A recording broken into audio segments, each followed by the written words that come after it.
네, 다들 알고 계신 내용일 테고요. 뭐 7월 10일에 이미 발표가 된 내용들, 그로 인해서 또 현재 어떤 파급 효과, 그로 인한 또 더 추가 대책, 뭐 이런 것들까지 계속 논의되고 있습니다. 지금 현재 이제 공급을 어떻게 할 거냐에 대한 논의를 계속하고 있는 걸로 알고 있습니다. 그래서 실제적으로 서울시역에 있는 유휴부지, 국공유지라든가 아니면 현재 뭐 골프장 같은 경우도 해당되겠죠. 그 지역에 있는 토지를 이용을 해서 추가 공급을 하겠다라고 얘기하는데 실제로 지금 얘기하는 추가 공급안 또 특히 현재 기존에 있는 주택의 재개발, 재건축을 손을 대지 않고 실제적으로 도심 재개발, 고밀도 개발을 하지 않고 그냥 추가로 공급만 한다 했을 때 최대 4만 가구가 넘지 않을 겁니다. 그러면 결론적으로는 그 실제적으로 그 어떤 그 서울 지역의 집값을 잡기에는 굉장히 미미한 수치이기 때문에 주변에 있는 부동산 시장만 더욱더 자극을 할 거고요. 당연히 또 가격이 또 오를 겁니다. 여러 가지 역할들이 굉장히 어떤 게 먼저 선행이 돼야 되는가를 잘 모르고 있는 듯 이렇게 현재 보여지고요. 실제적으로 제가 보는 관점에서는 현재 서울시에서 빠른 시일 내에 공급을 할 수 있는 물량, 확보를 할 수 있는 방법은 재개발, 재건축입니다. 재개발, 재건축 규제 완화해주고요.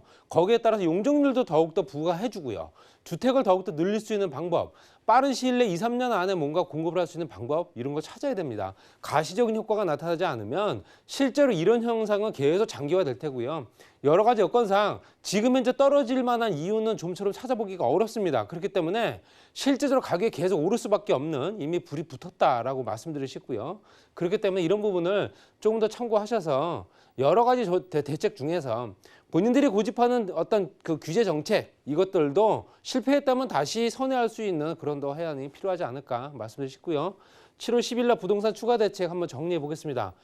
제가 말씀드리는 부분, 이 부분은요.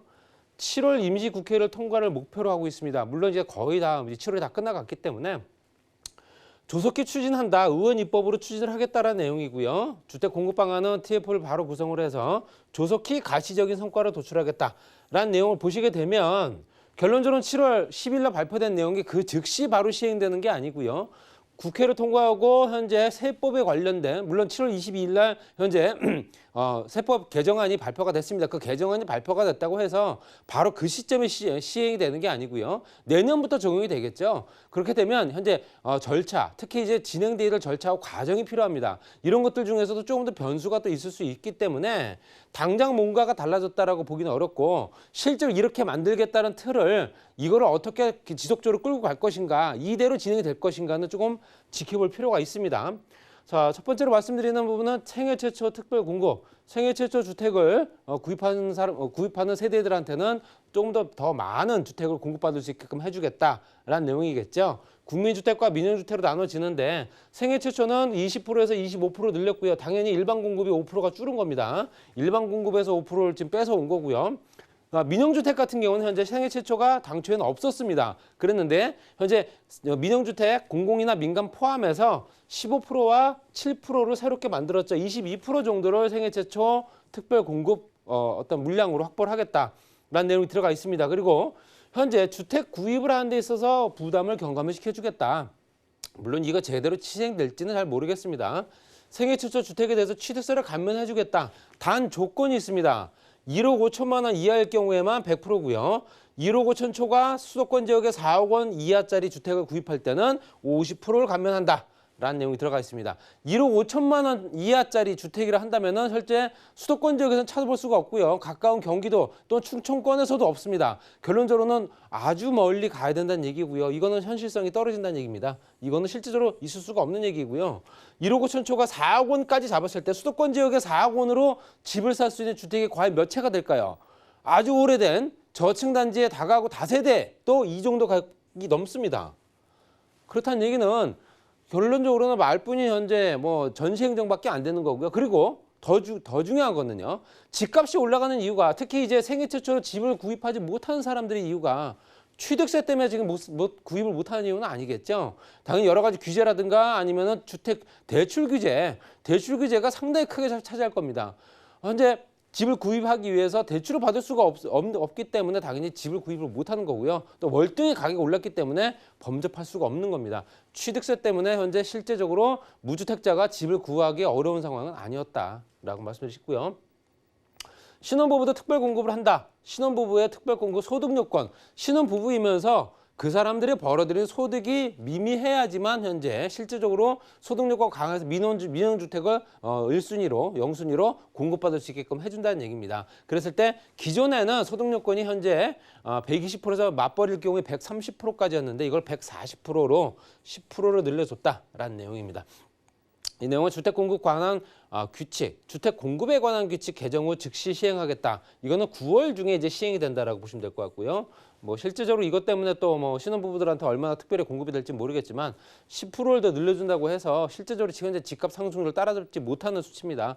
그렇기 때문에 똑같은 얘기라 볼 수 있고요.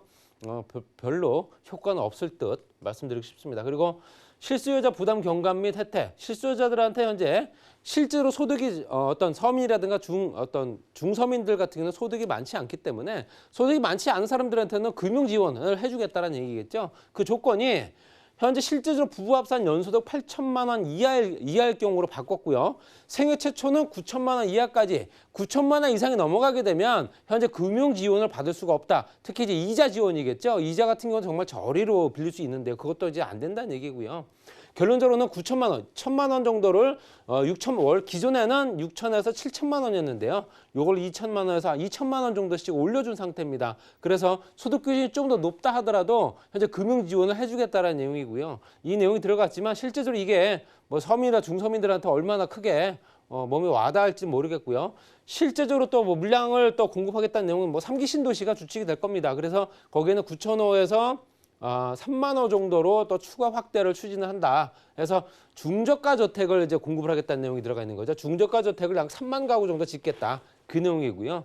현재 3기 신도시 같은 경우는 내년부터 사전 청약을 먼저 진행을 한다는 내용이 들어가 있습니다. 사전 청약을 해서 입주 때까지 현재 어떤 권리를 행사할 수 있게끔 만들어 주겠다는 내용이고요. 말씀드린 소득에 관련된 기준을 완화해서 LTV와 DTI를 10%를 우대를 해주는 서민과 실수요자 대책이 들어가 있다 보시면 될 것 같습니다.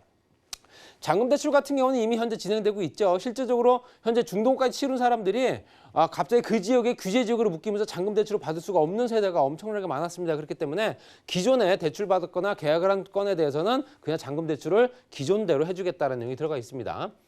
실수요자를 위해서 주택 공급을 확대를 해서 실제로 어느 정도 주택 공급을 하실지는 모르겠습니다만 고밀도 개발을 통해서 도심의 고밀도 개발을 통해서 용적률을 상향을 해주겠다는 얘기겠죠. 도시계획 규제를 개선해준다. 특히 이제 4대문 안은 특히 더 그럴 수밖에 없고요. 또 3기 신도시 용적률을 상향한다. 또 도시 주변 말씀드렸던 이유부지라든가 또 국가시설 부지 이런 것들 신규 택지로 개발을 하겠다라는 내용이 들어가 있습니다. 또 공공재개발이나 공공재건축 방식으로 해서 현재 공공임대나 어떤 공적인 임대주택을 또 공부할 수 있는 방법. 또 도심 내 공실 상가 오피스텔들, 상가나 오피스텔도 주택으로 현재 쓸 수 있게끔 만들 수 있는 방안을 만들겠다라는 얘기 들어가 있습니다. 그리고 이제 실제적으로 내가 집을 마련하기 이전에 대부분 다 임대로 머물러야 되겠죠. 그중에서도 전월세 같은 경우 현재 전세 시장을 어떤 형태로 이제 움직일 것이냐에 대한 내용이 들어가 있죠. 실제적으로 금리, 이제 버팀목 전세자금 대출이라는 게 있습니다. 금리를 인하를 해줘서 실질적으로 더욱더 많은 사람들이 전세자금 대출을 받을 수 있게끔 해주겠다. 그래서 기존에는 2.5%대를 2.2%에서 2.7%를 또 2.7%에서 2.4%대로 이자를 또 내려주겠다는 내용이 들어가 있고요.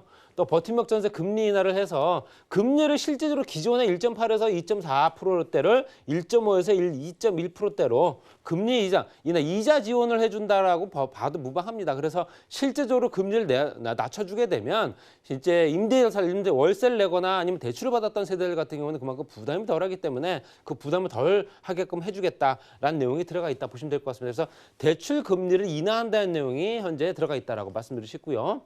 그다음에 이제 종부세 관련된 현재 종부세 중과세율 인상 같은 경우도 실제적으로 12월 16일 날 발표됐던 내용이 이미 인상안이 책정되어 있는 상태입니다. 그래서 현재 조정 대상 지역의 2주택자인 경우에는 실제로 최대 3.0%까지 그래서 2.7에서 3.0으로 현재 바꾸는 상태를 이걸 현재 6%대까지 끌어올리겠다는 얘기죠. 2배로 올리겠다는 얘기입니다. 그래서 주택의 가액에 따라 달라지겠지만 뭐 120억이 넘어가는 초과되는 부분 같은 경우는 최대 6%대의 현재 종부세율을 현재 이제 부과를 시키겠다라는 내용이 들어가 있다 이렇게 말씀드리고 싶고요.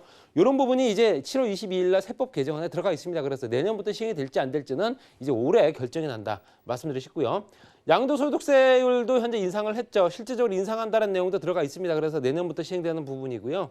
그래서 현재 실제적으로 단기 매매를 통해서 또 시세 차익을 발생하는 경우도 많기 때문에 1년 미만인 경우에는 실제로 70% 분양 주택과 입주권까지 포함되어 있습니다. 그리고 2년 미만인 경우에는 60%대까지 세금을 물리겠다는 내용이 들어가 있고요. 또 기존에 다주택자 중과세율 같은 경우도 2주택자 같은 경우는 플러스 10%였지만 또 3주택자는 20%였죠. 각각 10%씩 다 올렸습니다. 그렇기 때문에 당연히 20에서 30%대까지 올라갔다라고 말씀드리고 싶고요. 여러 가지 여건들이 이제 세금을 더 많이 내야 되는 상황이 됐습니다. 집을 갖고 있는 사람들이 집을 팔 때 실제적으로 세금을 더 많이 내야 된다. 매매를 꺼릴 수밖에 없죠. 당연히 매물이 숨는다 이렇게 말씀드리고 싶고요. 취득세율 인상 같은 경우도 이제 세법 개정을 통해서 또 이제 진행될 예정이다 말씀드리고 싶고요. 현재는 주택 같은 경우는 1에서 3%대가 가액에 따라 달라지겠지만 다 기본적인 어떤 세금이었습니다. 이거를 1주택자는 기존에 그냥 1% 3%를 진행하되 2주택자부터는 8%.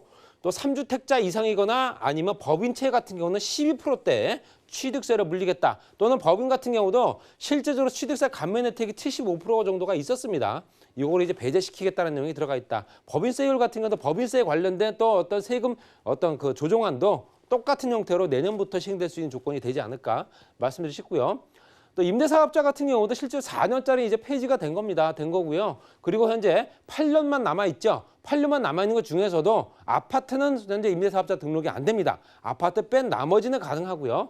실제적으로 8년이라고 치지만 이거는 다 10년짜리다 말씀드리고 싶고요. 10년 정도 이제 10년 정도 보유를 해야지만 취득세 감면 혜택도 있다라고 말씀드리고 싶습니다. 그리고 기존에 몇 년 전부터 갖고 있던 사업자 같은 경우는 임대 기간이 현재 기준하게 되면 자동적으로 말소를 시키겠다는 내용이 들어가 있습니다. 그래서 자동 말소가 되거나 또 보증보험에 또 현재 실제적으로 보증보험에 들어갈 수 있는 조건들 가입을 의무화시키겠다는 내용도 이 내용도 실제적으로 민간 임대주택 관한 특별법 개정 후 즉시 시행입니다. 그렇기 때문에 특별법이 개정이 돼야 됩니다. 아직 법 개정이 안 됐죠. 그렇기 때문에 이 법 개정이 된 후에 즉시 시행이 된다 보시면 될 것 같습니다.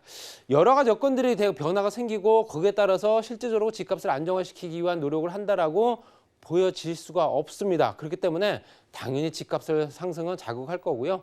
향후에 부동산 시장은 이 형태로 간다면 계속 오를 수밖에 없이 더 이상 현재 떨어질 이유가 없는 정책을 계속 만들고 있다. 이렇게 정리하겠습니다.